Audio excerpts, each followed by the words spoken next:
여러분, 혹시 살면서 이런 말 많이 들으셨나요? 참 착하시다. 성격이 너무 좋으시다. 항상 남을 먼저 챙기시는 분이시다.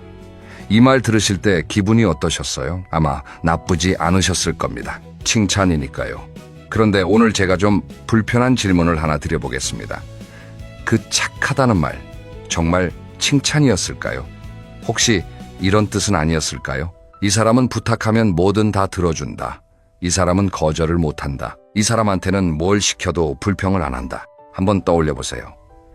모임에서 항상 뒷정리를 하신 분이 누구였나요? 명절에 혼자서 부엌에 서 계신 분이 누구였나요? 자식들 문제가 생기면 밤잠을 설치며 걱정하신 분이 누구였나요? 친구가 돈이 급하다고 하면 자기 생활비를 쪼개서 빌려주신 분이 누구였나요? 다 여러분 아니셨나요? 그리고 그렇게 다 해주시고 나서 돌아오는 건 뭐였나요?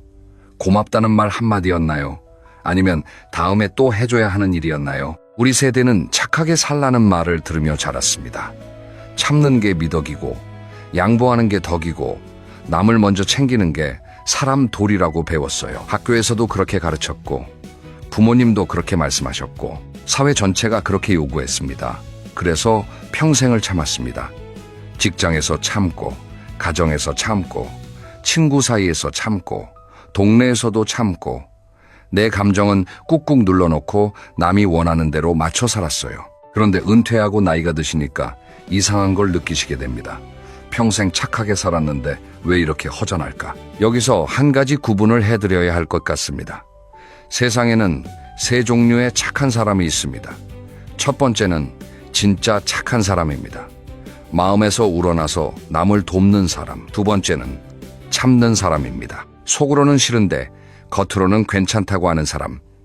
세 번째는 눈치 보는 사람입니다. 거절하면 관계가 끊어질까봐 무조건 맞추는 사람. 여러분은 어디에 해당하시나요? 첫 번째라면 문제 없습니다. 하지만 두 번째나 세 번째에 해당하신다면 오늘 이 영상을 끝까지 봐주세요. 여러분의 남은 인생이 달라질 수 있습니다. 오늘 이야기의 핵심은 이겁니다. 이제 착한 사람 소리 좀 그만 들으셔도 됩니다. 남에게 좋은 사람이 되려고 애쓰는 대신 나에게 좋은 사람이 되시면 됩니다. 그 방법을 오늘 구체적으로 알려드리겠습니다. 자, 그럼 시작하겠습니다. 먼저 왜 착한 사람이 불행해지는지부터 깊이 들여다보겠습니다. 심리학에서 착한 사람, 콤플렉스라는 개념이 있습니다. 이건 타인에게 착한 사람으로 보이기 위해 자기 감정을 솔직하게 표현하지 못하고 상대방의 요구에 지나치게 맞추려는 심리적 경향을 말합니다. 이 콤플렉스가 오래 지속되면 우울감이나 무기력감으로 이어질 수 있다고 전문가들이 설명하고 있어요. 이 콤플렉스가 어떻게 만들어지느냐면요. 대부분 어린 시절부터 시작됩니다. 부모님이 말 잘 듣는 아이를 착한 아이라고 칭찬하셨잖아요. 울지 않으면 착하다. 떼쓰지 않으면 착하다. 시키는 대로 하면 착하다. 이런 메시지를 반복적으로 받으면서 자라면요.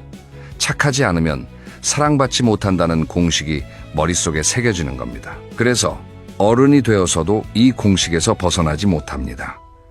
착해야 사랑받는다. 참아야 관계가 유지된다. 거절하면 버림받는다. 이런 무의식적인 믿음이 평생을 지배하는 거예요. 그런데 여기서 핵심적인 원리 하나를 말씀드리겠습니다. 호의가 계속되면 그게 권리가 됩니다. 이건 정말 뼈아픈 진실이에요. 먼저 가족관계입니다. 어머니가 평생 밥을 해주셨으니까 오늘도 해주시는 게 당연하다. 아버지가 늘 경제적으로 도와주셨으니까 이번에도 도와주시는 게 당연하다. 할머니가 손주를 봐주셨으니까 앞으로도 봐주시는 게 당연하다. 다음은 친구 관계입니다. 모임에서 항상 내가 자리를 예약하고 회비를 걷고 뒷정리를 하고 처음에는 고맙다는 말을 듣습니다. 그런데 점점 아무도 고맙다는 말을 안 합니다. 내가 하는 게 당연해지니까요. 그러다가 한번 안 하면요. 왜 안 해? 이런 반응이 옵니다. 마지막으로 이웃관계입니다. 동네에서 착한 사람으로 소문이 나면요. 온갖 부탁이 다 몰려옵니다. 택배 좀 받아주세요. 화분 좀 봐주세요. 아이 좀 잠깐 봐주세요. 처음에는 이웃 사이니까 하고 해주지만 점점 끝이 없어집니다. 이 세 가지 관계 모두에서 같은 구조가 작동합니다. 내가 계속 해주면 상대방은 고마움을 잃고 안 해주면 서운해하거나 원망합니다. 그리고 이 구조 속에서 가장 많이 다치는 사람은 항상 착한 사람이에요. 그러면 이 감정들은 어디로 가는 걸까요? 자기 감정을 계속 억누르면 그 감정이 사라지는 게 아닙니다. 몸에 쌓입니다. 먼저 몸에 나타납니다. 원인을 알 수 없는 두통, 자꾸 잠이 안 오는 불면증, 밥을 먹어도 소화가 안 되는 위장장애, 어깨와 목이 뻣뻣한 만성 통증, 그 다음 마음에 나타납니다. 매사가 귀찮아지고 뭘 해도 재미가 없고 아침에 눈을 떠도 일어나기 싫고 누군가를 만나는 것도 피곤하고 이유 없이 눈물이 나기도 하고, 이게 우울의 시작입니다. 우리나라 노인의 우울 현황을 보면 상당히 심각합니다. 전문가들에 따르면 노인 우울증의 주요 원인 중 하나가 상실감이라고 합니다. 여기에 평생 쌓아온 억눌린 감정도 분명히 영향을 미칩니다. 수십 년간 자기 감정을 표현하지 못하고 참기만 했던 것이 마음의 건강에 좋지 않다는 건 분명한 사실이에요. 여기서 김 여사의 이야기를 들려드리겠습니다. 여러분들의 경험을 바탕으로 재구성한 이야기입니다. 김 여사는 올해 72이십니다. 결혼하고 사시, 5년 동안 한 번도 자기를 위해 돈을 써본 적이 없으시대요. 남편 월급 받으면 시어머니 용돈 드리고 아이들 학원비 내고 남편 양복 사주고 본인 옷은 항상 맨 나중이었습니다. 명절이면 며칠 전부터 음식을 준비하시고 시댁 식구들 10명이 넘게 오시면 혼자서 다 차리시고 식사 시간에는 부엌에서 추가로 음식을 데우시느라 함께 앉아서 드시지도 못하시고 다 드시고 나면 혼자서 설거지를 하시고, 그런 명절이 40년 넘게 반복되었습니다. 한 번은 시누이가 그러셨대요. 옳게 음식 솜씨가 좋아서 우리는 참 편해. 이 말을 칭찬으로 받아들여야 할까요? 아니면 앞으로도 계속 이렇게 해달라는 기대로 받아들여야 할까요? 남편이 퇴직하고 나서도 구조는 바뀌지 않았습니다. 아침, 점심, 저녁 3끼를 차려드리고 청소, 빨래 다 하시고 남편은 소파에 앉아서 텔레비전을 보고 계시고 감사하다는 말 한마디 없었습니다. 당연하니까요. 그러다가 김 여사가 어느 날 쓰러지셨습니다. 아침을 차리시다가 갑자기 어지러움이 오면서 주저앉으셨어요.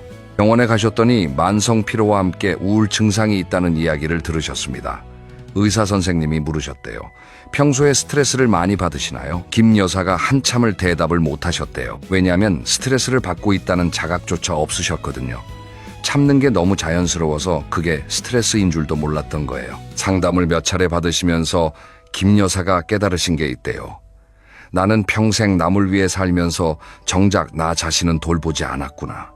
착하게 사느라 나를 잃어버렸구나. 내가 뭘 좋아하는지, 내가 뭘 하고 싶은지 이걸 생각해 본 적이 한 번도 없었구나. 자, 그런데 여기서 중요한 질문이 나옵니다. 그러면 왜 우리는 거절을 못하는 걸까요? 이유가 3가지 있습니다. 첫째, 버림받을 두려움입니다. 내가 거절하면 이 사람이 나를 싫어하지 않을까, 관계가 끊어지지 않을까, 이런 두려움이 무의식 깊은 곳에 있어요. 둘째, 체면의식입니다. 우리 문화에서는 거절하는 게 무례하다는 인식이 강합니다. 남이 부탁하는데 안 된다고 하면 인색한 사람, 매정한 사람, 이렇게 보일까봐 두려운 거예요. 셋째, 죄책감입니다. 내가 도와줄 수 있는 상황인데 안 도와주면 미안하잖아요. 나는 할 수 있는데 안 하는 게 양심에 걸려서 결국 해주게 됩니다. 하지만 할 수 있다는 것과 해야 한다는 것은 전혀 다른 이야기예요. 이 3가지가 합쳐지면 악순환이 생깁니다. 부탁이 온다. 거절하고 싶다. 하지만 두렵다. 그래서 들어준다. 들어주고 나면 속이 상한다. 속상한 감정을 꾹꾹 참는다. 스트레스가 쌓인다. 또 부탁이 온다. 또 들어준다. 이게 반복되는 거예요. 구체적으로 어떤 상황에서 이런 일이 벌어지는지 3가지 유형을 짚어보겠습니다. 첫 번째, 돈 부탁입니다. 친구가 급한 돈이 필요하다고 합니다. 안 빌려주기가 미안합니다. 그래서 빌려줍니다. 그런데 안 갚습니다. 또 빌려달라고 합니다. 두 번째, 시간 부탁입니다. 손주를 봐달라, 이사를 도와달라, 병원에 같이 가달라, 모임 준비를 해달라, 이런 부탁들이 끝없이 들어옵니다. 내 시간은 점점 사라지고 남을 위한 시간으로만 채워집니다. 세 번째, 감정 쓰레기통 역할입니다. 누군가 전화해서 자기 하소연을 1시간 넘게 합니다. 듣고 있으면 내가 힘들어지는데 끊지를 못합니다. 이 사람의 부정적인 감정을 내가 다 흡수하는 거예요. 여기서 박 선생의 이야기를 들려드리겠습니다. 박 선생은 69세의 퇴직 공무원입니다. 성격이 워낙 좋으셔서 주변에서 뭘 부탁하면 한 번도 거절을 안 하셨대요. 특히 돈 문제에서 그랬습니다. 고등학교 동창이 사업 자금이 필요하다고 하면 빌려주시고, 직장 후배가 급한 돈이 필요하다고 하면 보내주시고, 돌려받지 못한 돈이 총 얼마였냐면요. 박 선생이 나중에 계산해 보시니까 1,500만 원이 넘더래요. 퇴직금의 상당 부분이었습니다. 그런데 더 속상한 건요. 그렇게 도와줬던 사람들 중에 박 선생이 힘들 때 도와준 사람이 한 명도 없었다는 거예요. 박 선생 부인이 크게 아파서 입원하셨을 때 문병 온 사람이 거의 없었대요. 그러다가 또 한 번 큰 금액을 빌려달라는 부탁이 왔습니다. 이번에는 정말 형편이 안 됐어요. 퇴직금도 이미 꽤 빠져나간 상태였고 부인 병원비도 들어가고 있는 상황이었습니다. 박 선생이 정말 고민을 많이 하셨대요. 평생 거절을 안 해봤으니까 어떻게 말해야 할지 모르시겠는 거예요. 결국 용기를 내서 이렇게 말씀하셨대요. 마음은 정말 도와주고 싶은데 지금 집사람 병원비도 있고 내 상황이 여의치 않아서 이번에는 어려울 것 같아. 미안하네. 상대방이 어떻게 반응했을까요? 서운해할 줄 알았대요. 관계가 끝날 줄 알았대요. 그런데 의외의 반응이 돌아왔습니다. 아, 그래. 내 사정도 있지. 내가 생각이 짧았다. 사모님 빨리 쾌차하시길 바란다. 박 선생이 놀라셨대요. 거절했는데 관계가 안 망가지더라. 오히려 상대방이 내 상황을 이해해 주더라. 그리고 더 놀라운 건요. 거절을 하고 나니까 마음이 그렇게 편할 수가 없었대요. 수십 년간 짊어지고 있던 짐을 하나 내려놓은 것 같았다고 합니다. 이 경험 이후로 박 선생이 달라지셨습니다.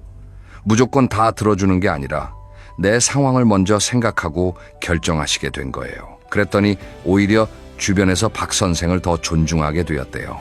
박 선생이 이렇게 말씀하시더라고요. 거절하면 관계가 끝날 줄 알았어. 그런데 아니었어.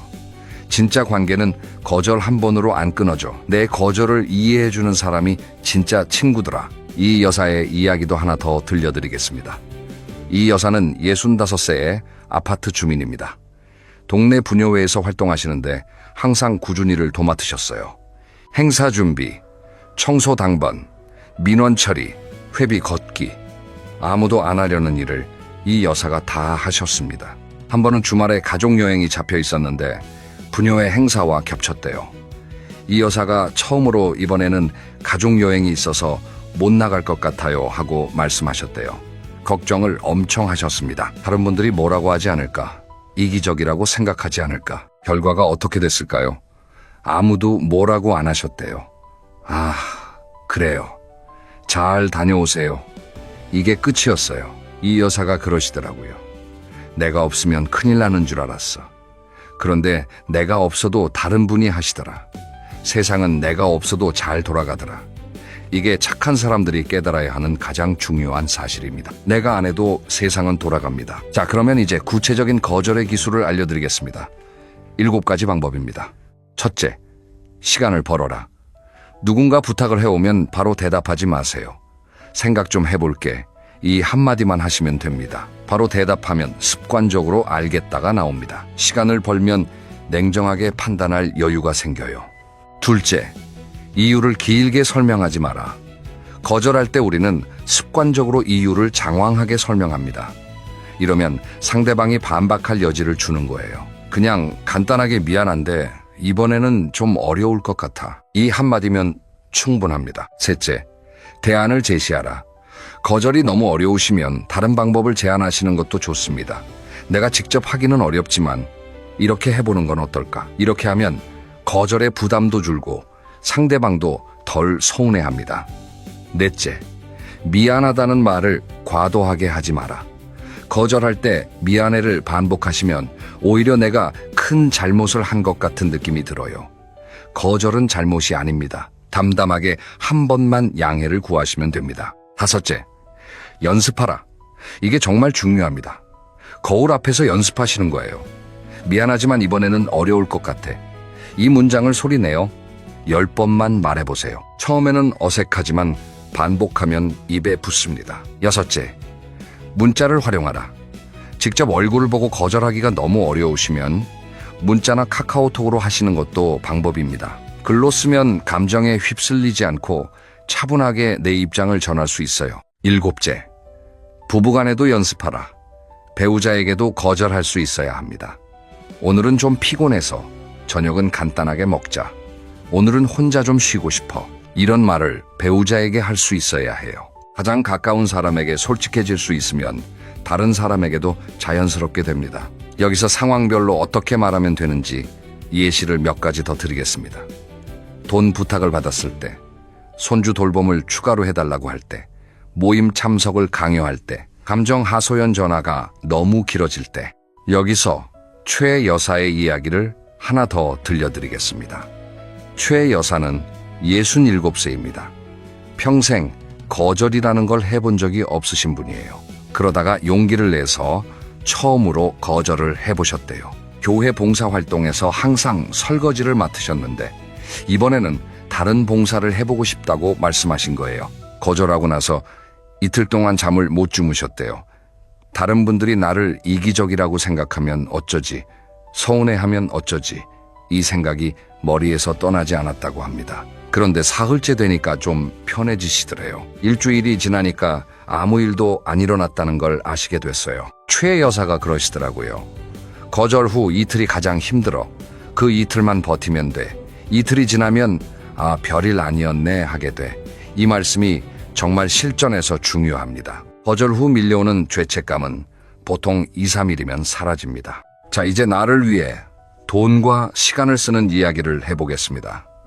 이 이야기는 특히 자녀를 위해 헌신해 오신 부모님들께 드리는 말씀입니다. 우리 세대 부모님들은 자식을 위해서라면 뭐든 하셨어요. 대학 등록금, 결혼자금, 전세자금, 손주 양육비, 자식한테 들어간 돈이 얼마인지 세어보신 적 있으시나요? 그리고 돈만 드는 게 아니에요. 시간도 드립니다. 그런데 한 가지만 여쭤보겠습니다. 그렇게 다 해주신 뒤에 정작 여러분은 행복하신가요? 솔직히 많은 분들이 아니라고 대답하실 겁니다. 다 해줬는데 고마운 줄 모른다. 다 해줬는데 당연하게 여긴다. 그리고 하나 더. 계속 경제적으로 도와주는 게 자녀에게도 꼭 좋은 건 아닙니다. 부모가 계속 뒷바라지를 해주면 자녀는 스스로 서는 힘을, 길을, 기회를 잃게 됩니다. 여기서 비행기 산소 마스크 비유를 한번 들어보겠습니다. 비행기를 타시면 안전 안내 방송에서 이런 말을 하죠. 산소 마스크가 내려오면 먼저 본인이 착용하신 후 옆 사람을 도와주세요. 왜 내가 먼저 써야 할까요? 내가 쓰러지면 옆 사람을 도울 수 없으니까요. 인생도 똑같습니다. 내가 먼저 건강해야 자식을 도울 수 있습니다.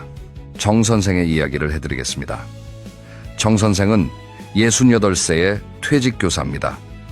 외동딸이 맞벌이를 하고 있어서 손주 둘을 거의 매일 봐주셨어요. 아침 8시에 딸 집에 가셔서 저녁 7시까지 11시간을 손주와 함께 보내시는 생활을 3년 동안 하셨습니다. 처음에는 손주가 예쁘니까 괜찮았대요. 그런데 1년이 지나니까 슬슬 몸이 버티질 않기 시작하셨대요. 허리가 아프고 무릎이 시리고 잠도 잘 못 주무시고 2년이 지나니까 감정적으로도 힘들어지셨대요.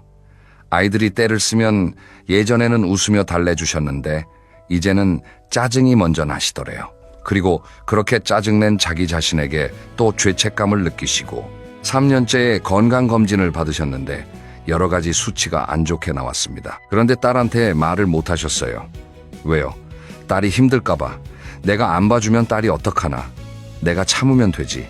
또 이 생각이었습니다. 한참을 고민하시다가 결국 딸과 이야기를 나누셨습니다. 솔직하게요. 엄마가 손주를 정말 사랑하지만 몸이 예전 같지 않다. 주 5, 일은 어려우니까 주 3일로 줄여도 되겠니? 딸이 뭐라고 했을까요? 아빠 왜 진작 말 안 했어? 미안해. 당연히 줄여야지. 아빠 건강이 먼저지. 내가 다른 방법을 찾아볼게. 정 선생이 놀라셨대요. 말만 하면 되는 거였어. 나 혼자 끙끙 앓고 있었을 뿐이지. 딸은 다 이해해 주더라. 손주 돌봄을 주 3일로 줄이시고 남는 이틀에서의 교실과 걷기 모임에 등록하셨습니다. 그게 지금 2년째인데요.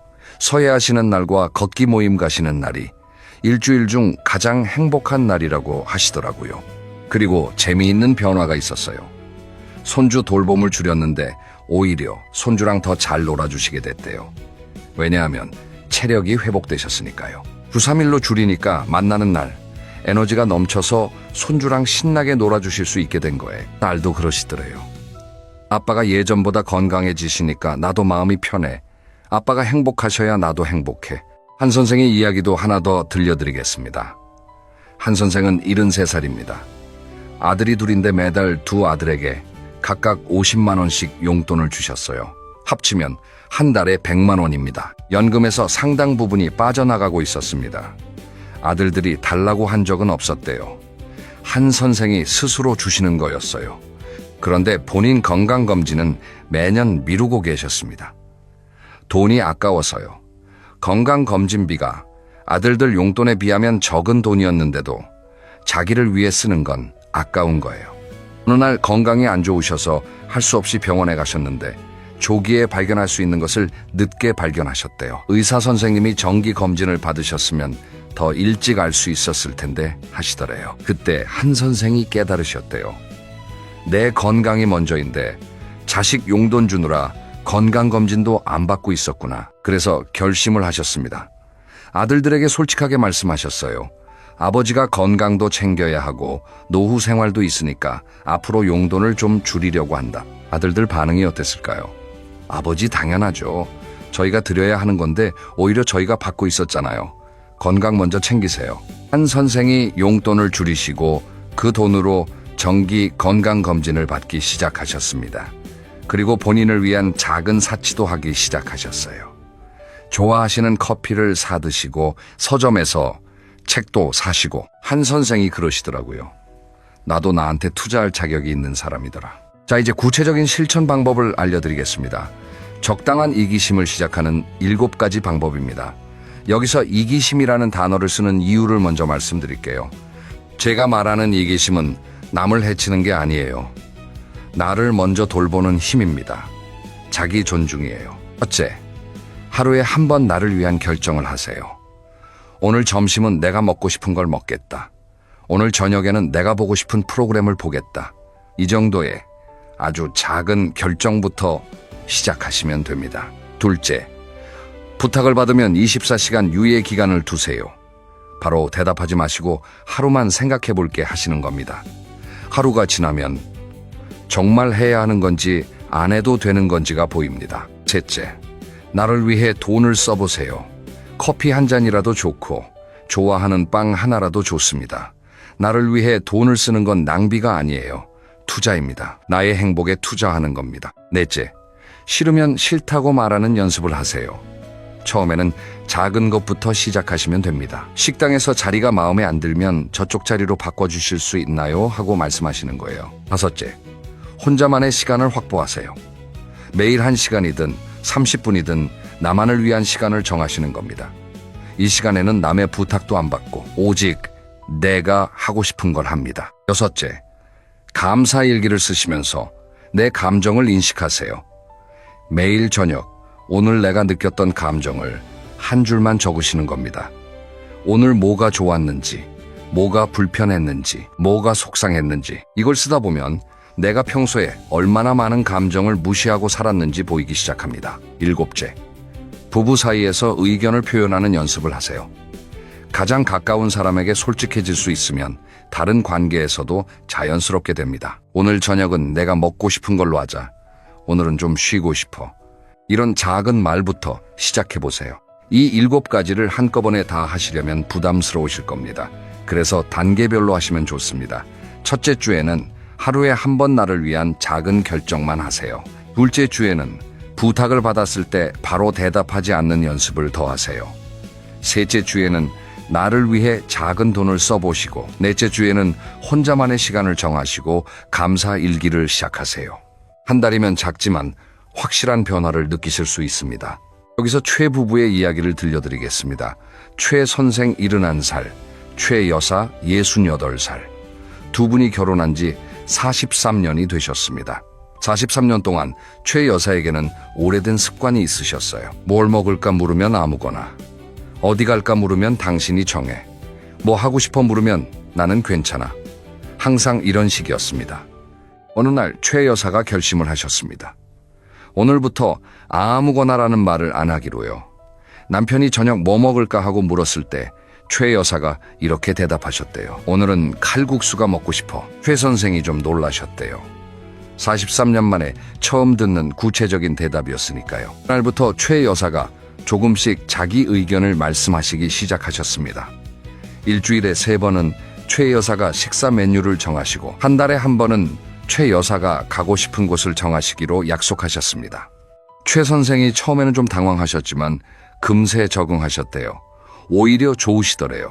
평소에 안 가던 식당에 가보시고 안 가던 곳에 가보시고 새로운 경험이 많아졌다고요. 최 여사가 그러시더라고요. 43년 동안 아무거나라고 했는데 사실 아무거나가 아니었어.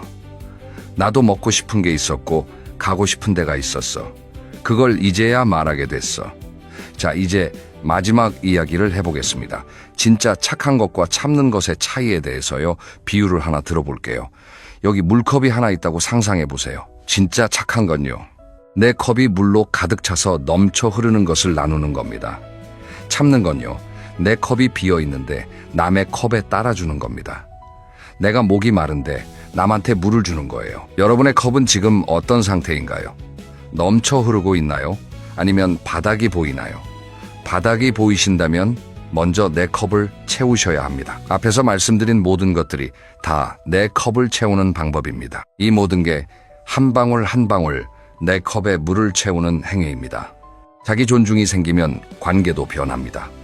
내가 나를 존중하기 시작하면 자녀들이 달라집니다. 친구 관계도 마찬가지입니다. 무조건 다 맞춰주던 때는 가볍게 대하던 친구가 내가 안 되면 안 된다고 하니까 오히려 나를 더 존중하게 됩니다. 이웃 관계도 달라집니다. 여기서 2분의 사례를 짧게 더 소개해드리겠습니다. 유 여사는 73의 퇴직 간호사입니다. 올해부터는 나를 먼저 돌보겠다고 결심하셨어요. 건강검진 먼저 받고 운동 먼저 하고 남는 에너지로 남을 돕겠다. 그렇게 하시니까 건강해지셨고 남을 도울 때도 더 기쁘게 도울 수 있게 되셨대요. 디뎌 유 여사가 그러시더라고요. 나를 먼저 채우니까 남에게 줄 것도 더 많아지더라.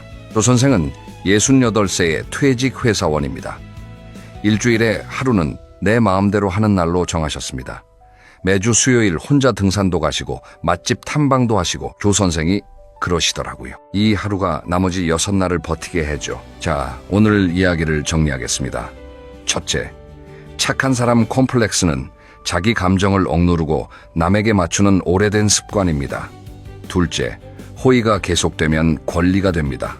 셋째, 거절은 나를 존중하는 겁니다. 넷째, 나를 위해 돈과 시간을 쓰는 건 투자입니다. 다섯째, 하루에 한 번 작은 것부터 내 마음대로 결정하는 연습을 하세요. 여섯째, 부부 사이에서도 솔직하게 의견을 표현하세요. 일곱째, 진짜 착함은 내 컵이 넘칠 때 나누는 겁니다. 먼저 내 컵을 채우세요. 여러분, 오늘 이 이야기를 들으시면서 좀 뜨끔하셨을 수도 있고 좀 속이 시원하셨을 수도 있습니다. 중요한 건 여러분이 이미 충분히 착하게 사셨다는 겁니다. 이제는 그 착함을 나에게도 쓰실 차례입니다. 나에게 착한 사람이 되세요.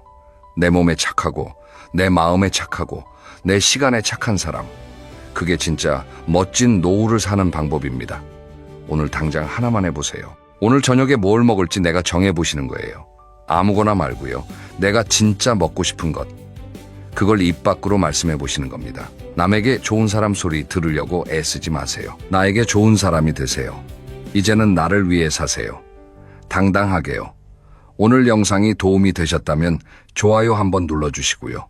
그럼 다음 영상에서 뵙겠습니다. 오늘도 건강하시고요. 행복한 하루 보내세요. 여러분, 오늘 아침에 뉴스 보셨나요?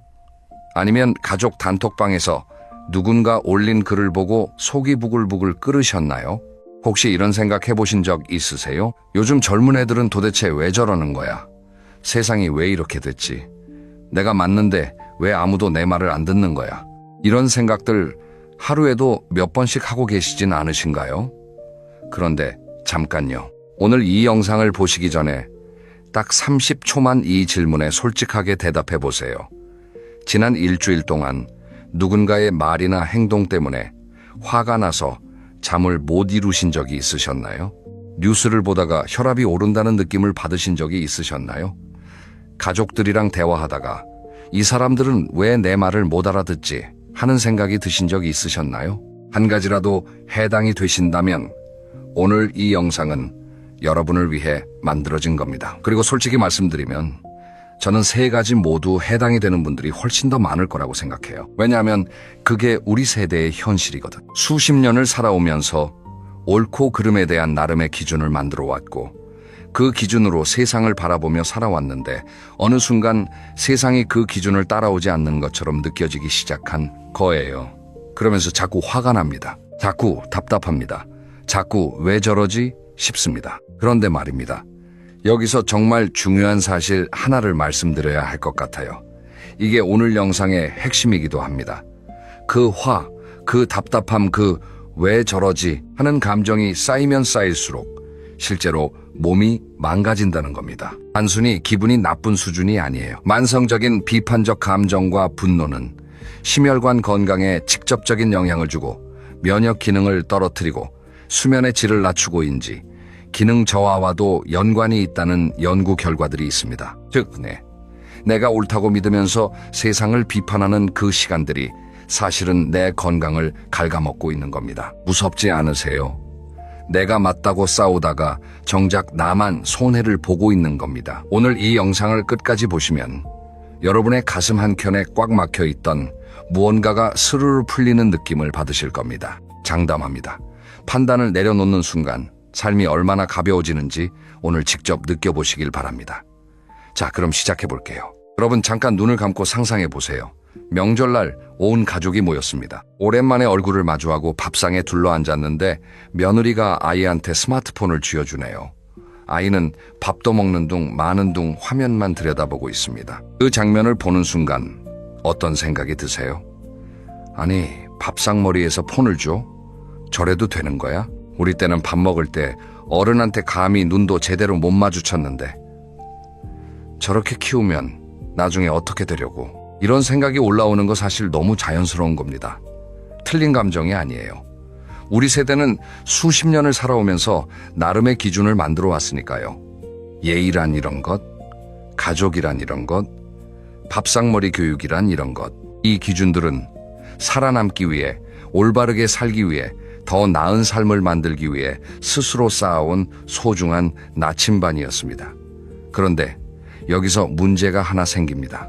나침반은 내가 길을 잃지 않도록 도와주는 도구인데 언제부터인가 그 나침반이 다른 사람을 평가하고 재단하는 잣대로 바뀌어버린 겁니다.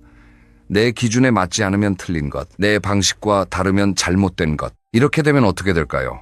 세상 모든 게 다 틀려 보입니다. 며느리도 틀리고 사위도 틀리고 손자도 틀리고 TV에 나오는 젊은 사람들도 틀리고 지나가는 사람들 행동 하나하나도 다 못마땅해집니다.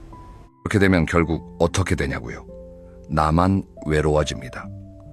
세상은 그대로인데 나만 점점 더 좁은 울타리 안에 갇히게 됩니다. 이건 제가 만들어낸 이야기가 아닙니다.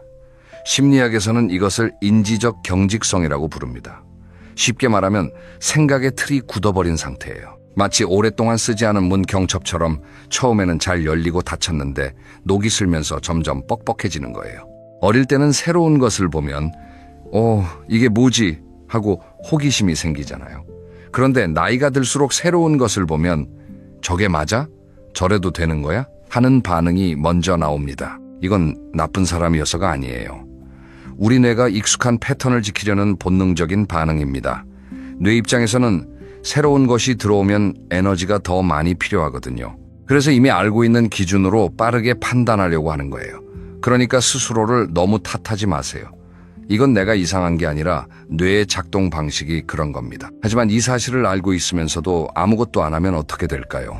내가 만든 정답의 감옥 안에서 점점 더 좁은 세상을 살아가게 됩니다. 밖에 나가기 싫어지고 사람 만나기 싫어지고 뉴스 보면 화가 치밀고 가족들이랑 대화하다 보면 또 말다툼이 생기고 그렇게 하루하루가 쌓여가는 거예요. 그런데 여기서 더 안타까운 게 있어요. 이 상태가 계속되면 몸도 함께 반응합니다. 자꾸 어깨가 뻣뻣해지고 잠을 자도 개운하지 않고 소화가 잘 안 되고 이유 없이 피곤하고 이런 증상들이 혹시 요즘 느껴지시지 않나요? 물론 나이가 들면서 자연스럽게 나타나는 변화도 있습니다. 하지만 만성적인 감정적 긴장과 스트레스가 이 증상들을 훨씬 더 악화시킨다는 건 많은 연구에서 확인된 사실입니다. 즉, 내 마음의 상태가 내 몸의 상태를 만들어가고 있는 겁니다. 그렇다면 반대로 마음이 편안해지면 몸도 함께 편안해질 수 있다는 뜻이기도 합니다. 오늘 이 영상이 그 출발점이 될 수 있습니다. 여러분 혹시 오늘 하루 동안 요즘 것들은 왜 저러냐는 생각을 몇 번이나 하셨나요? 솔직하게 마음속으로 한번 세어보세요. 3번이 넘으셨다면 오늘 이 영상이 정말 필요하신 겁니다. 이 감옥 지금 바로 탈출할 수 있습니다. 방법은 생각보다 훨씬 간단합니다. 한번 이런 상상을 해보시겠어요? 여러분이 젊었을 때, 그러니까 20대, 30대 시절에 여러분의 부모님이나 어른들이 여러분을 보면서 뭐라고 하셨을 것 같으세요? 요즘 젊은 것들은 도무지 버릇이 없어. 그 나팔바지가 뭐냐? 창피하지도 않냐? 노래방이 뭐야? 술집이나 다름없지. 남녀가 같이 어울려 다니는 게 말이 되냐? 기억나시죠? 우리도 어른들한테 그런 소리 들었습니다. 그런데 우리가 그 시절에 정말 버릇없고 잘못된 사람들이었을까요? 아니잖아요. 시대가 달랐던 겁니다. 그 시대에 맞는 방식으로, 그 시대의 언어로, 그 시대의 문화 속에서 살아가고 있었던 거예요. 지금 우리가 며느리나 손자를 보면서 느끼는 감정도 어쩌면 그때 어른들이 우리를 보면서 느꼈던 감정과 똑같은 것일 수 있습니다. 그 어른들이 우리를 걱정했던 것처럼 우리도 지금 다음 세대를 걱정하고 있는 거예요. 그 마음은 이해합니다. 정말 충분히 이해합니다. 하지만 여기서 꼭 짚고 넘어가야 할 게 있어요. 시대는 늘 바뀝니다. 그리고 세상이 바뀌면 정답도 함께 바뀝니다. 50년 전에는 이른 아침 밥상을 차리지 않는 며느리는 게으른 사람이었습니다. 지금은 맞벌이를 하면서 아이를 키우고 집안일까지 나눠 하는 게 당연한 시대예요. 50년 전에는 어른 앞에서 의견을 말하는 것이 버릇없는 행동이었습니다. 지금은 자기 생각을 또렷하게 말할 줄 아는 사람이 사회에서 인정받는 시대예요. 50년 전에는 직장을 자주 옮기는 사람은 끈기가 없는 사람이었습니다. 지금은 더 나은 기회를 찾아 움직이는 것이 현명한 선택이 되는 시대예요. 옳고 그름이 바뀐 게 아닙니다. 세상이 바뀐 겁니다. 물이 그릇의 모양에 따라 모습을 바꾸듯이 각 시대는 그 시대에 맞는 방식을 만들어냅니다. 그런데 그 그릇이 바뀌었는데도 예전 그릇의 모양을 고집하면 어떻게 될까요? 물이 넘칩니다.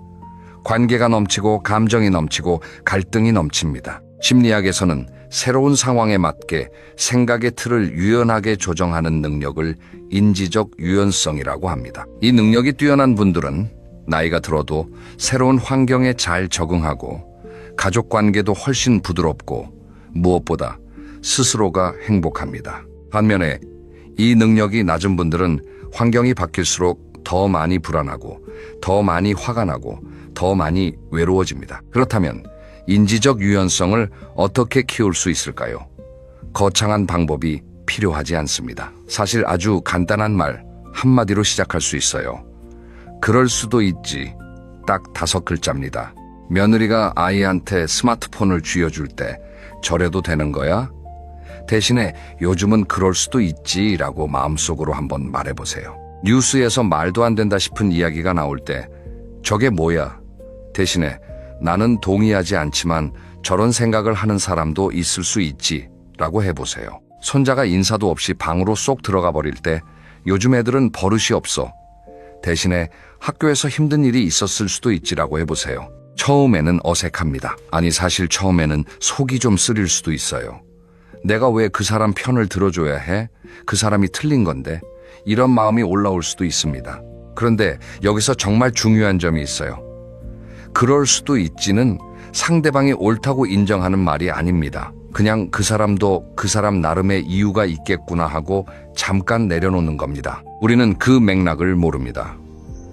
그 맥락을 모르면서 결론을 내리는 것, 그게 바로 판단의 함정입니다. 저 자신도 돌아봤어요. 나는 누군가를 판단할 때 그 사람의 하루 전체를 알고 판단하는 걸까? 아니면 그냥 그 순간 하나만 보고 판단하는 걸까? 솔직히 말씀드리면 대부분은 그 순간 하나만 보고 판단하더라고요.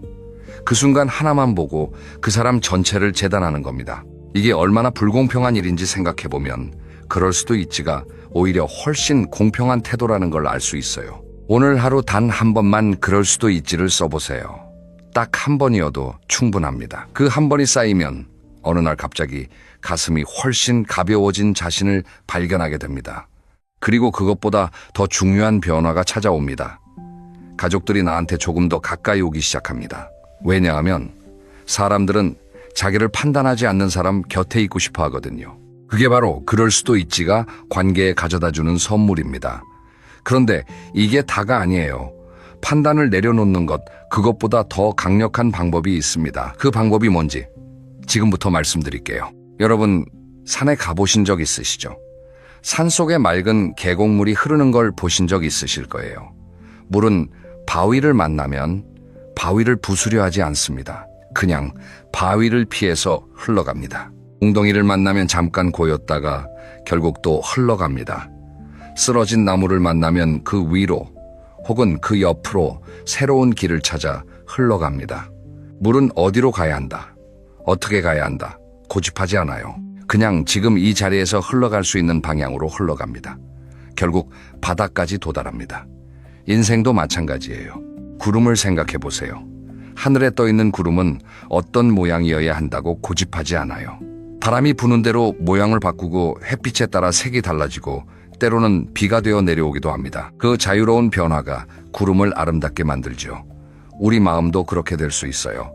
비판 대신 호기심을 선택하면 됩니다. 뉴스에서 요즘 젊은 사람들이 결혼을 안 한다는 이야기가 나왔다고 해봅시다. 보통은 이렇게 반응하게 됩니다. 요즘 젊은 것들이 힘든 게 뭐가 있어? 우리 때가 더 힘들었지. 왜 저렇게 나약해? 그런데 호기심을 선택하면 어떻게 될까요? 왜 요즘 젊은 사람들은 결혼을 안 하려고 할까? 우리 때랑 뭐가 그렇게 다를까? 이렇게 생각이 바뀝니다. 화가 났을 때는 뇌가 다칩니다. 더 이상 새로운 정보를 받아들이려 하지 않아요. 그냥 내가 이미 알고 있는 것, 내가 이미 믿는 것만 확인하려 합니다. 이걸 심리학에서는 확증 편향이라고 불러요. 그러니까 젊은 것들은 다 나약해 라고 생각하면 실제로 열심히 사는 젊은 사람들이 눈앞에 있어도 그냥 안 보이는 거예요. 그런데 호기심이 생기면 뇌가 열립니다. 새로운 이야기를 들을 준비가 됩니다. 호기심을 느낄 때 우리 뇌에서는 도파민이라는 물질이 분비됩니다. 즉, 호기심을 갖는 것만으로도 기분이 좋아지고 활력이 생긴다는 뜻입니다.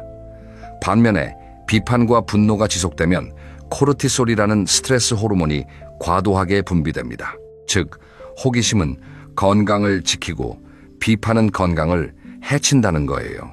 그럼 구체적으로 어떻게 하면 비판 대신 호기심을 선택할 수 있을까요? 어떤 상황을 보고 비판하는 생각이 올라올 때마다 마음속으로 딱 하나의 질문을 던지는 겁니다. 왜 그럴까? 3글자입니다. 왜 며느리는 저 상황에서 그런 선택을 했을까? 손자는 왜 저 게임에 그렇게 빠져 있을까? 정답을 찾으려는 게 아닙니다. 그냥 그 질문을 마음속에 던지는 것만으로도 뇌가 비판 모드에서 탐구 모드로 전환됩니다. 탐구 모드에서는 화가 나지 않아요. 대신 흥미롭다는 느낌이 생깁니다. 그리고 그 흥미가 대화로 이어지면 며느리와 한 번도 나눠본 적 없던 이야기를 나누게 될 수도 있어요. 손자가 왜 그 게임을 좋아하는지, 딸이 왜 그 직업을 선택했는지 처음으로 제대로 들을 수 있게 됩니다. 실제로 이런 경험을 하신 분이 있어요. 손자가 유튜브로 뭔가를 찍는다고 했을 때 처음에는 저게 무슨 직업이야, 그냥 공무원이나 해 라고 하셨대요. 그런데 한 번은 왜 그걸 그렇게 좋아하냐고 물어봤더니 손자가 1시간 동안 신나게 이야기를 하더래요. 그걸 들으면서 손자가 얼마나 진지하게 고민하고 있는지를 처음으로 알게 됐다고 하셨어요. 그 뒤로는 손자 볼 때마다 요즘 영상은 잘 되냐고 묻게 됐고 그게 둘 사이를 훨씬 가깝게 만들어줬다고 하셨습니다. 호기심 하나가 관계를 바꾼 겁니다. 그게 바로 세상을 구경하는 즐거움입니다. 고치려 하지 않고 바꾸려 하지 않고 그냥 바라보고 궁금해하는 것. 그것만으로도 노년의 하루는 훨씬 풍성해집니다. 그런데 말이죠. 그럴 수도 있지 하고 싶고 호기심을 갖고 싶은데 막상 그 순간이 오면 생각처럼 쉽게 안 되는 경우가 많습니다.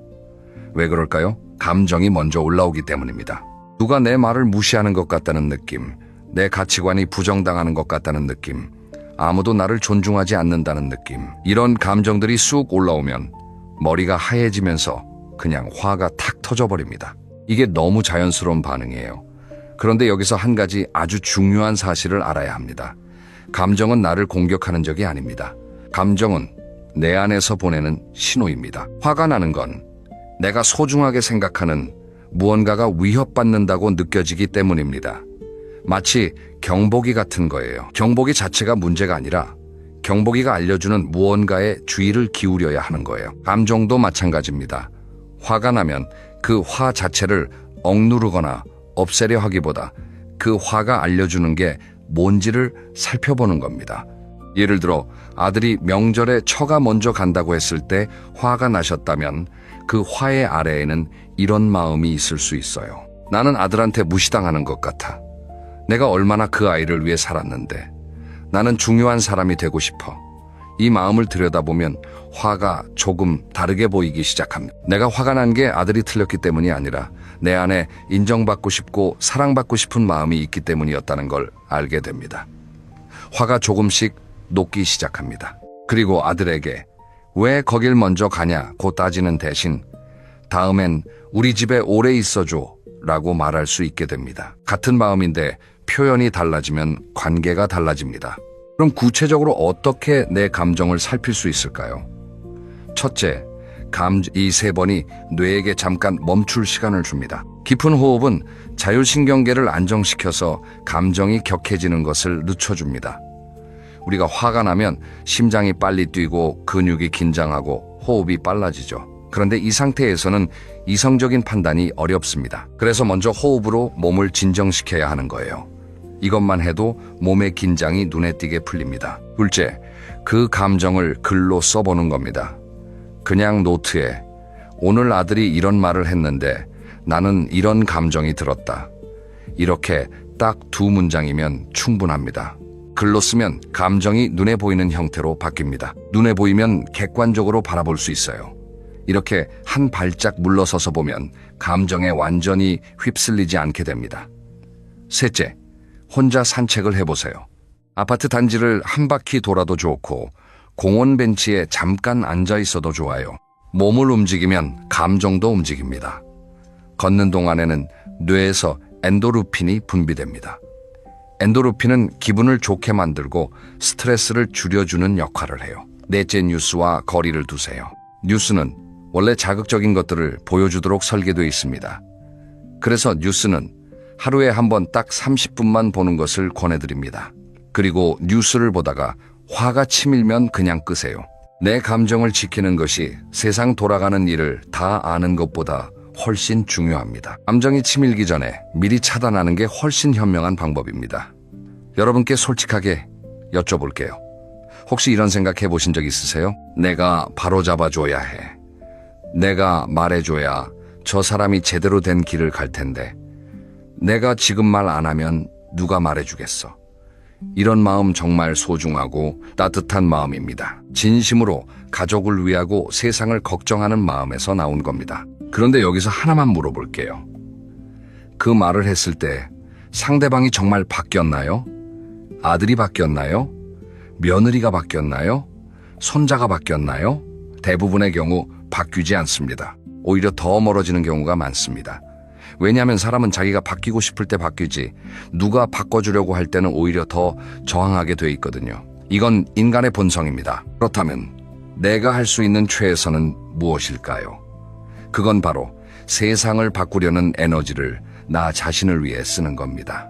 여러분은 지금까지 얼마나 오래, 얼마나 열심히 사셨나요? 전쟁 이후에 폐허에서 시작해서 이 나라를 오늘날처럼 만드는데 함께 하셨습니다.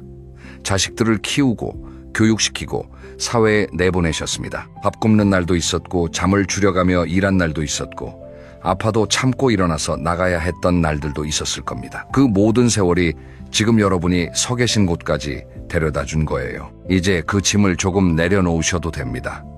세상을 더 나은 곳으로 만드는 일은 이제 다음 세대의 몫입니다. 그들도 분명히 자기들 나름의 방식으로 그 일을 해낼 겁니다. 믿어주는 것. 그게 어쩌면 우리가 해줄 수 있는 가장 큰 선물일지도 모릅니다. 그리고 세상을 바꾸려는 에너지를 나 자신에게 돌릴 때 정말 놀라운 일이 생깁니다. 그 에너지로 오랫동안 하고 싶었던 일을 시작할 수 있어요. 젊었을 때 포기했던 취미를 다시 찾을 수 있어요. 친구들과 더 따뜻한 시간을 보낼 수 있어요. 아무것도 안 하고 그냥 햇볕 좋은 날 공원 벤치에 앉아서 지나가는 사람들 구경하는 것만으로도 그게 진짜 삶의 여유가 될 수 있어요. 얼마 전에 어떤 분이 이런 말씀을 하셨어요. 75살 되던 해에 갑자기 깨달은 게 있다고요. 내가 왜 그렇게 오래 화가 나 있었나? 그 화 때문에 내가 얼마나 많은 좋은 시간을 낭비했나? 그분이 그 깨달음 이후로 달라진 게 뭔지 아세요? 아침에 일어나서 커피 한 잔 마실 때 창밖을 바라보는 시간이 생겼대요. 이제는 그냥 하늘 보고 새소리 들으면서 앉아있는 게 그렇게 좋다고요. 세상을 구경하는 사람이 됐다고 하셨어요. 세상을 바꾸는 사람이 아니라 세상을 구경하는 사람. 그게 노년의 진짜 특권 아닐까요? 하늘이 예쁘면 예쁘다고 느끼고 밥이 맛있으면 맛있다고 느끼고 손자가 웃으면 그냥 같이 웃고 세상을 고치려 하지 않고 그냥 그대로 아름답게 바라보는 것. 그 눈을 갖게 될 때 비로소 진짜 자유로워집니다. 봄에 피는 벚꽃이 아름다운 건 그 꽃이 오래 피어 있어서가 아니에요. 짧은 시간 동안 온 힘을 다해 피어나기 때문입니다. 우리의 남은 시간도 마찬가지예요. 얼마나 오래 사느냐보다 얼마나 환하게 피어나느냐가 중요합니다. 그 환함은 판단을 내려놓을 때 비로소 찾아옵니다. 오늘 하루만큼은 세상을 구경하는 눈으로 살아보세요. 판단하지 말고 그냥 바라보세요. 비판하지 말고 그냥 궁금해하세요. 바꾸려 하지 말고 그냥 흘려보내세요. 그게 오늘 제가 여러분께 드리고 싶은 가장 중요한 메시지입니다. 이제 오늘 말씀드린 것들을 5가지로 정리해 드릴게요. 오늘부터 실천하실 수 있는 것들입니다. 첫째, 하루에 한 번은 그럴 수도 있지를 써보세요. 상대가 옳다는 게 아닙니다. 그냥 가능성을 열어두는 겁니다. 처음에는 어색하지만 3주만 꾸준히 하면 입에서 자연스럽게 나오기 시작합니다. 둘째, 비판하는 생각이 올라올 때마다 속으로 왜 그럴까라는 질문을 던지세요. 정답을 찾으려는 게 아닙니다. 그냥 질문 하나만 던지면 뇌가 비판 모드에서 탐구 모드로 바뀝니다. 셋째, 감정이 격해질 때는 말하기 전에 3번 천천히 숨을 쉬세요. 들이쉬고 잠깐 멈추고 내쉬고. 이 3번이 생각보다 엄청난 힘을 발휘합니다. 넷째, 뉴스는 하루에 30분만 보세요. 그리고 화가 나기 시작하면 그냥 끄세요. 내 감정을 지키는 게 뉴스를 끝까지 보는 것보다 훨씬 중요합니다. 다섯째, 오늘 하루 한 번은 그냥 세상을 구경해 보세요. 창밖을 바라봐도 좋고 동네를 한 바퀴 걸으면서 지나가는 사람들을 그냥 바라봐도 좋아요. 판단하지 말고 그냥 보는 겁니다. 이 5가지 중에서 딱 하나만 오늘 해보세요. 다 할 필요 없어요. 딱 하나만. 그 하나가 출발점이 됩니다. 첫 이길도 한 걸음부터라는 말이 있잖아요. 마음의 변화도 마찬가지입니다. 오늘 딱 한 번 그럴 수도 있지라고 해보는 것. 그게 첫 걸음입니다. 그 한 걸음이 내일의 2걸음이 되고 모레의 3걸음이 됩니다. 그렇게 한 달이 지나면 여러분은 전과 다른 눈으로 세상을 바라보고 있을 겁니다. 조금 더 가볍게, 조금 더 따뜻하게, 조금 더 여유 있게. 여러분, 오늘 저와 함께 이 긴 여정을 걸어오셨습니다. 쉽지 않은 이야기들이었는데 끝까지 함께 해주셔서 진심으로 감사합니다. 오늘의 핵심을 딱 한 문장으로 말씀드리면 이겁니다. 옳은 사람이 되려 하지 말고 행복한 사람이 되세요. 우리가 살아온 세월이 얼마인데요. 그 긴 시간 동안 충분히 옳게 살려고 노력하셨습니다. 이제는 그 짐을 조금 내려놓고 남은 시간을 내 방식으로 아름답게 살아가실 자격이 충분히 있습니다. 판단을 내려놓는 것은 포기가 아닙니다. 더 깊은 지혜입니다. 더 넓은 마음입니다. 더 성숙한 사랑입니다. 세상을 다 알려고 하지 않아도 됩니다. 세상을 다 고치려 하지 않아도 됩니다. 그냥 오늘 이 순간 내 곁에 있는 사람들과 함께 따뜻하게 있어주는 것. 그게 어쩌면 우리가 할 수 있는 가장 위대한 일일지도 모릅니다. 오늘 단 한 번만, 딱 한 번만 내 말이 맞다는 생각을 내려놓아 보세요. 그 순간 가슴 한켠이 조금 가벼워지는 느낌이 드실 겁니다. 그 가벼움이 시작점입니다. 그 가벼움이 쌓이면 어느 날 아침 거울을 보면서 오랜만에 환하게 웃고 있는 자신을 발견하게 될 겁니다. 그날이 오기를 진심으로 응원합니다. 오늘 영상이 도움이 되셨다면 구독 버튼 한번 눌러주세요.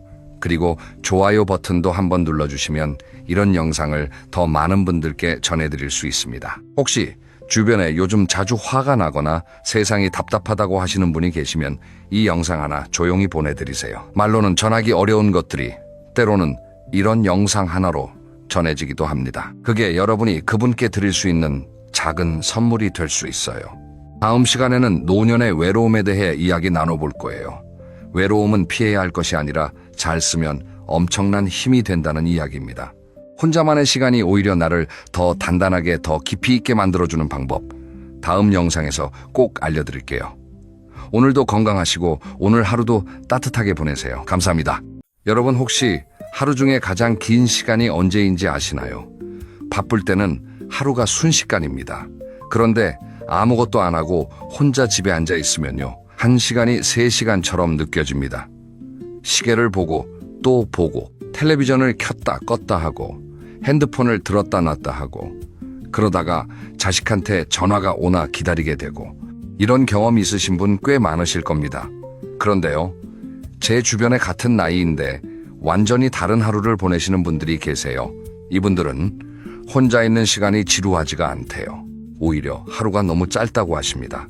할 게 너무 많아서 시간이 모자란다고요. 같은 24시간인데 어떤 분은 시간이 안 가서 괴롭고 어떤 분은 시간이 부족해서 아쉽고 이 차이가 어디서 오는 걸까요? 오늘은 바로 그 비밀에 대해 이야기해 보려고 합니다. 고독을 즐거움으로 바꾼 사람들, 혼자서도 인생의 황금기를 누리고 있는 사람들, 이분들에게는 공통된 특징이 있습니다. 이 영상을 끝까지 보시면요, 아, 나도 저렇게 혼자 놀고 싶다, 이런 마음이 드실 겁니다. 그리고 구체적으로 어떻게 시작하면 되는지까지 알려드리겠습니다. 자, 그럼 시작하겠습니다. 첫 번째 특징부터 말씀드리겠습니다. 고독을 즐기는 사람들에게는 하나같이 자기만의 작은 세계가 있습니다. 이게 무슨 말이냐면요, 시간 가는 줄 모르고 빠져드는 무언가가 있다는 겁니다. 여러분도 한번 떠올려 보세요. 살면서 뭔가에 푹 빠져서 시간이 언제 갔는지도 모르게 지나간 경험이 있으시죠? 어릴 때 만화책에 빠져서 밥 먹으라는 소리를 못 들었던 기억, 좋아하는 일에 몰두해서 밤새운 줄도 몰랐던 기억, 누구나 한두 번쯤은 있을 겁니다. 심리학에서는 이런 상태를 몰입이라고 부릅니다. 한 심리학자가 이 개념을 처음 만드셨는데요. 이분이 수십 년에 걸쳐 연구한 결과가 있습니다. 사람이 가장 행복한 순간은 돈이 많을 때도 아니고 맛있는 걸 먹을 때도 아니라는 거예요. 무언가에 완전히 몰입해서 자기 자신마저 잊어버리는 순간, 그때가 인간이 경험할 수 있는 가장 깊은 행복이라는 겁니다. 이 학자는 이런 몰입 상태를 물이 흐르듯 자연스럽게 행동이 이어지는 느낌이라고 표현했습니다. 이 몰입 상태에서는 재미있는 일이 벌어집니다. 시간 감각이 달라져요. 3시간이 30분처럼 느껴집니다. 그리고 몰입이 끝난 뒤에는 깊은 만족감이 찾아옵니다. 아, 오늘 정말 충만한 하루였다, 이런 느낌이 드는 거죠. 그런데 이 몰입 경험이 노년기에 특별히 더 중요합니다. 왜냐하면요, 은퇴하고 나면 직장에서 오던 성취감이 사라지잖아요. 매일 출근해서 일하고 결과를 내고 인정받는 그 경험이 없어지는 겁니다. 이 빈자리를 채워주는 게 바로 몰입할 수 있는 활동이에요. 그리고 여기서 중요한 건요, 이 활동이 거창한 게 아니어도 된다는 겁니다. 악기 연주, 그림 그리기, 서, 뜨개질, 독서, 텃밭 가꾸기, 바둑, 글쓰기, 요리, 이런 것들이에요. 남에게 보여주기 위한 취미가 아니라 나 자신이 시간 가는 줄 모르고 빠져드는 나만의 놀이터. 이게 있느냐 없느냐가 노후의 행복을 결정합니다. 특히 악기 연주 같은 활동은 뇌 건강에도 좋은 영향을 미칩니다. 한 연구팀이 70세 이상 노인 약 10,000명을 대상으로 조사한 결과가 있는데요. 항상 음악을 듣는 노인은 그렇지 않은 노인보다 치매 위험이 악기를 자주 연주한 사람은 치매 위험이 더 낮았다고 합니다.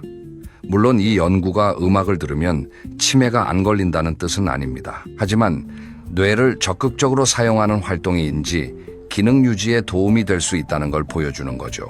또 다른 연구에서는 악기 연주를 활용한 인지 훈련이 노인의 인지 기능 향상에 효과적이라는 결과도 보고되었습니다. 한 대학병원에서도 치매 예방 수칙 중 하나로 즐겁게 할 수 있는 취미 활동을 지속하라고 안내하고 있어요. 여기서 김 선생의 이야기를 들려드리겠습니다.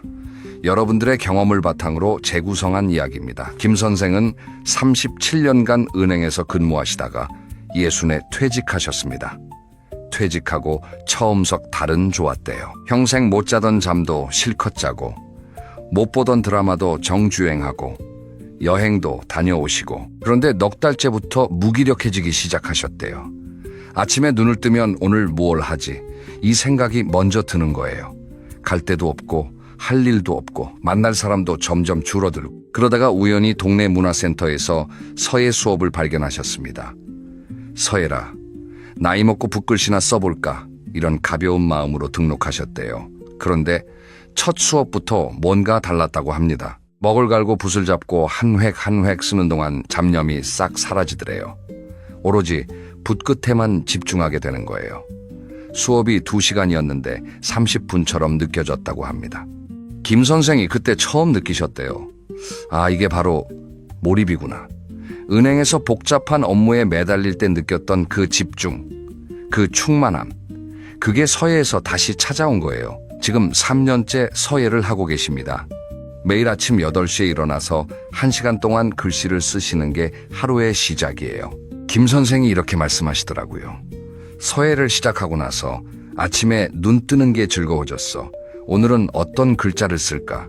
이 생각만으로 벌써 기분이 좋아져. 예전에는 하루가 안 갔는데 지금은 하루가 너무 짧아. 이게 바로 자기만의 작은 세계를 가진 사람의 모습입니다. 여러분도 분명 있을 겁니다. 예전에 좋아했는데 바빠서 못했던 것, 항상 해보고 싶었는데 기회가 없었던 것, 지금이 바로 그걸 시작할 때입니다. 잘하고 못하고는 중요하지 않아요. 중요한 건 그걸 하는 동안 시간 가는 줄 모르느냐, 이겁니다. 두 번째 특징으로 넘어가겠습니다. 고독을 즐기는 사람들은 타인의 시선에서 완전히 독립해 있습니다. 이건 좀 어려운 이야기일 수 있어요. 우리 세대는 남의 눈을 굉장히 의식하면서 살아왔으니까요. 혼자 식당에 가면 창피하다. 혼자 영화관에 가면 외로워 보인다. 혼자 여행을 가면 주변에서 이상하게 볼 것 같다. 이런 생각들이 우리 머릿속에 단단하게 박혀 있습니다. 그런데요, 고독을 즐기는 사람들은 이 생각을 완전히 뒤집어 놓았어요. 혼자 밥 먹는 게 창피한 게 아니라 내가 먹고 싶은 걸 내 속도로 먹을 수 있는 자유다.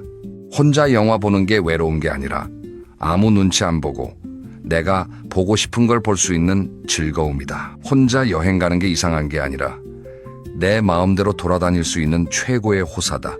이렇게 생각이 바뀌면 세상이 완전히 달라 보입니다. 여기서 한 가지 심리학적 사실을 말씀드리겠습니다.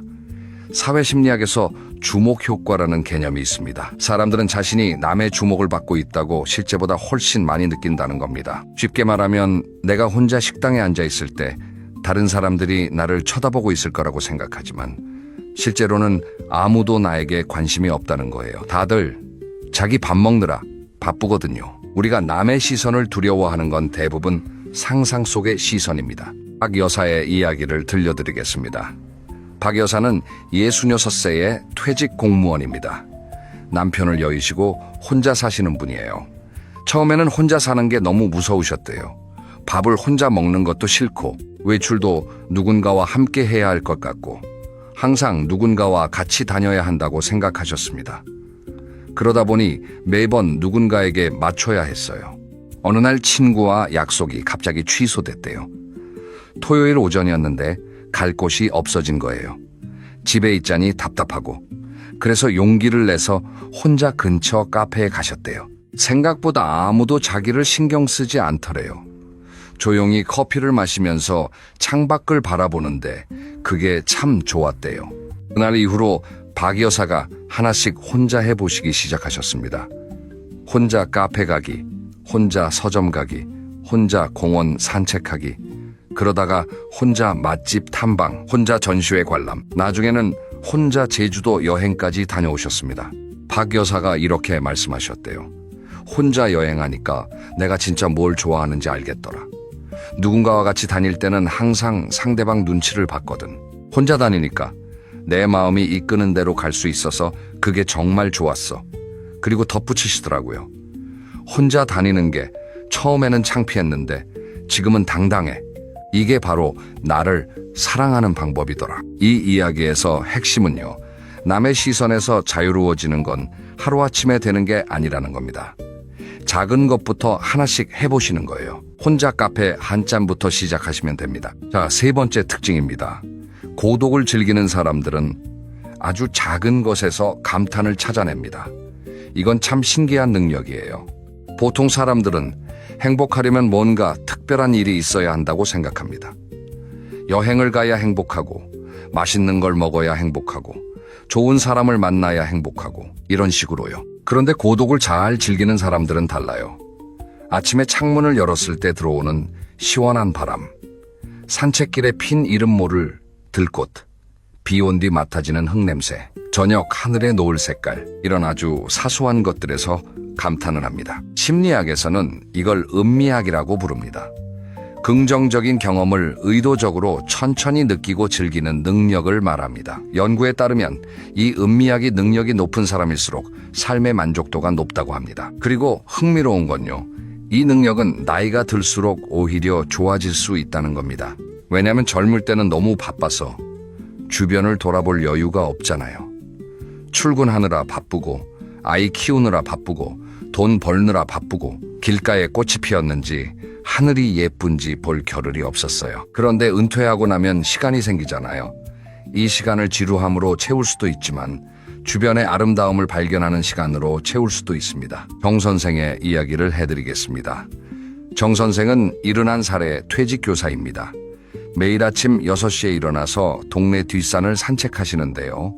특이한 게 있으세요. 산책하시면서 핸드폰으로 사진을 찍으십니다. 뭘 찍으시냐면요, 매일 같은 자리에서 같은 나무를 찍으십니다. 처음에는 그냥 기록 삼아 찍기 시작하셨대요. 그런데 한 달, 2달 사진이 쌓이니까 놀라운 걸 발견하셨습니다. 같은 나무인데 매일 다르더래요. 봄에는 작은 새싹이 올라오고, 여름에는 잎이 무성해지고, 가을에는 색이 변하고, 겨울에는 앙상한 가지만 남고, 비 온 날은 잎에 물방울이 맺혀 있고, 눈 온 날은 가지 위에 하얀 눈이 쌓여 있고, 30년 동안 같은 동네에 사셨는데 이 나무가 이렇게 아름다운 줄 몰랐대요. 정 선생이 이 사진들을 모아서 달력을 만드셨습니다. 가족들한테 선물하셨는데 손주가 할아버지가 찍은 거예요 하고 너무 좋아하더래요. 정 선생이 그러시더라고요. 매일 같은 길을 걷는데 매일 새로운 게 보여. 꽃이 어제보다 조금 더 피었고, 새소리가 어제랑 달라. 이런 걸 느끼기 시작하니까 하루하루가 선물 같아. 이게 바로 작은 것에서 감탄을 찾아내는 능력입니다. 이 능력을 기르는 가장 쉬운 방법이 하나 있습니다. 감사일기입니다. 매일 저녁 자기 전에 오늘 감사한 것 3가지를 적는 겁니다. 거창한 것이 아니어도 돼요. 오늘 날씨가 좋았다. 점심에 먹은 된장찌개가 맛있었다. 산책길에 고양이를 봤는데 귀여웠다. 이 정도면 충분합니다. 이걸 한 달만 해보시면 놀라운 변화를 경험하실 겁니다. 평소에 눈에 안 보이던 것들이 보이기 시작해요. 감사할 게 뭐가 있나 하고 의식적으로 찾다 보면 세상이 다르게 보입니다. 자, 4번째 특징으로 넘어가겠습니다. 구체적으로 혼자 노는 실전 방법을 알려드리겠습니다. 앞에서 몰입할 수 있는 활동을 가지라고 말씀드렸는데요. 그러면 구체적으로 뭘 하면 좋을까? 이 질문을 많이 하시더라고요. 6가지를 추천드리겠습니다. 이 중에서 하나만 찾으셔도 됩니다. 첫째, 악기 연주입니다. 피아노, 하모니카, 우쿨렐레, 오카리나 뭐든 좋습니다. 악기는 양손을 동시에 쓰고 악보를 읽고 리듬을 맞추고 여러 가지를 한꺼번에 해야 하기 때문에 뇌를 아주 활발하게 사용하게 됩니다. 처음에는 동네 문화센터나 평생교육원에서 초보 수업을 들으시면 됩니다. 둘째, 독서입니다. 책을 읽으면 자연스럽게 몰입이 일어납니다.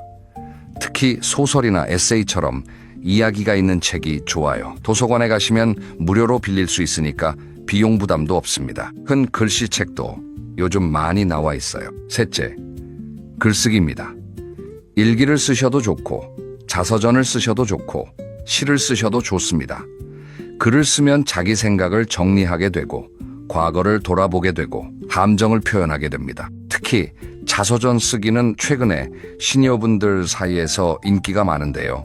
내 인생을 글로 남기는 작업이 자존감을 높여준다는 이야기를 많이 하십니다. 넷째, 그림 그리기입니다. 수채화, 색연필화, 펜 드로잉 뭐든 좋습니다.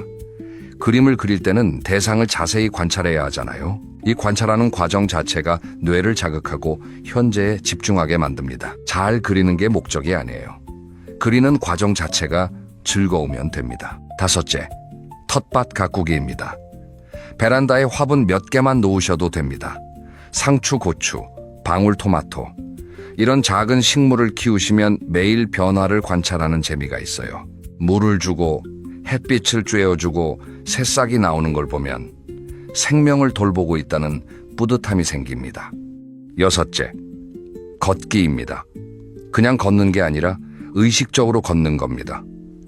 주변을 관찰하면서 걷고 깊게 숨을 쉬면서 걷고 새소리를 들으면서 걷는 거예요. 이게 일종의 걷기 명상인데요. 몸도 건강해지고 마음도 편안해지는 일석이조의 활동입니다. 이 6가지 중에서 끌리시는 거 하나만 고르세요. 그리고 매일 1시간씩 그 활동에 투자해 보시는 겁니다. 여기서 중요한 팁이 하나 있습니다. 이 시간을 나만의 놀이 시간이라고 이름 붙이세요. 최근 연구에서 재미있는 결과가 나왔습니다. 혼자 보내는 시간을 외로운 시간이라고 이름 붙이면 부정적인 감정이 커지는데 같은 시간을 나만의 시간이라고 이름 붙이면 훨씬 긍정적인 감정을 느낀다는 겁니다. 여기서 부부가 함께 사시는 분들을 위한 이야기도 하나 드려야겠습니다. 최 부부의 이야기입니다. 최 선생 73, 최 여사 70. 부부가 같이 은퇴하시고 24시간을 함께 보내시게 됐습니다. 처음에는 좋았는데 시간이 지나니까 좀 답답해지셨대요. 최 여사 말씀이 남편이 하루 종일 집에 있으니까 숨이 막혀 나만의 시간이 없어 이러시더래요. 두 분이 대화를 나누셨습니다. 그리고 서로의 혼자만의 시간을 존중하기로 약속하셨어요. 오전에는 각자의 시간. 최 선생은 서재에서 바둑 공부를 하시고 최 여사는 거실에서 뜨개질을 하십니다. 이 시간에는 서로 방해하지 않기로 했어요. 오후에는 함께하는 시간. 같이 산책을 하시거나 장을 보시거나 차를 마시면서 이야기를 나누십니다. 이렇게 하시니까 관계가 오히려 좋아졌대요. 최 여사가 그러시더라고요. 오전에 각자 시간을 보내고 나서 오후에 만나면 할 이야기가 생겨. 하루 종일 붙어 있을 때보다 대화가 더 풍성해졌어. 이게 바로 건강한 고독의 모습입니다. 혼자만의 시간이 있어야 함께하는 시간도 더 풍요로워지는 거예요. 자, 5번째 특징입니다. 고독을 즐기는 사람들에게는 정서적 독립이라는 선물이 있습니다. 이건 좀 마음이 아플 수 있는 이야기인데요. 솔직하게 말씀드려 보겠습니다. 은퇴하고 나이가 드시면 자연스럽게 자녀에게 마음이 기울어지게 됩니다. 오늘 아들한테서 전화 올까? 딸이 주말에 올까? 손주 사진을 보내줄까? 이런 기대를 하시게 돼요. 자식이 전화하면 하루가 행복하고 안 하면 서운하고. 이게 자연스러운 부모의 마음이라는 건 충분히 이해합니다. 하지만 솔직히 말씀드리면요. 이건 여러분에게도 자녀에게도 건강하지 않은 구조입니다. 여러분 입장에서는 행복의 열쇠를 남에게 맡기고 있는 셈이에요. 자녀 입장에서도 부담이 됩니다. 바쁜 하루를 보내다가 오늘 어머니한테 전화 못했네. 이런 죄책감이 쌓이면 오히려 연락하기가 더 어려워져요. 정서적 독립이라는 건 자식을 사랑하지 않겠다는 뜻이 아닙니다. 자식의 안부 전화를 기다리는 마음을 내려놓겠다는 겁니다. 전화가 오면 반갑고 안 와도 괜찮고 내 하루의 행복은 내가 만들겠다. 이런 마음가짐이에요. 이게 되면 놀라운 일이 일어납니다. 자녀에게 기대를 내려놓으니까 자녀가 전화했을 때 더 순수하게 기뻐할 수 있어요. 그리고 자녀도 부담이 줄어드니까 오히려 더 자주 연락하게 됩니다. 의무감으로 하는 전화가 아니라 진심으로 안부가 궁금해서 하는 전화. 이게 부모-자식 관계의 진짜 좋은 모습 아닐까요? 정서적 독립의 핵심은 나 자신이 나의 가장 좋은 친구가 되는 것입니다. 내가 나와 함께 있는 시간이 즐거우면 누군가의 연락을 기다릴 필요가 없어요. 이제 오늘 이야기를 정리할 시간입니다. 고독을 즐거움으로 바꾼 사람들의 5가지 특징을 다시 짚어보겠습니다. 첫째, 자기만의 작은 세계가 있습니다. 둘째, 타인의 시선에서 독립했습니다. 셋째, 작은 것에서 감탄을 찾아냅니다. 넷째, 매일 나만의 놀이 시간을 가집니다. 다섯째, 정서적으로 독립했습니다. 여러분, 혼자 놀 줄 아는 사람은 행복을 남에게 기대지 않습니다. 내 안에서 행복을 만들어내는 사람이에요. 이건 외로운 게 아닙니다. 이건 강한 겁니다. 품격 있는 겁니다. 오늘부터 하나만 시작해 보시면 어떨까요? 오늘 저녁에 조용히 앉으셔서 나는 뭘 하면 시간 가는 줄 모르지. 이 질문을 자기 자신에게 해보시는 겁니다. 답이 바로 안 나오셔도 괜찮습니다. 그 질문을 던지는 것 자체가 시작이에요. 그리고 내일 아침에 한 가지 해보시는 겁니다.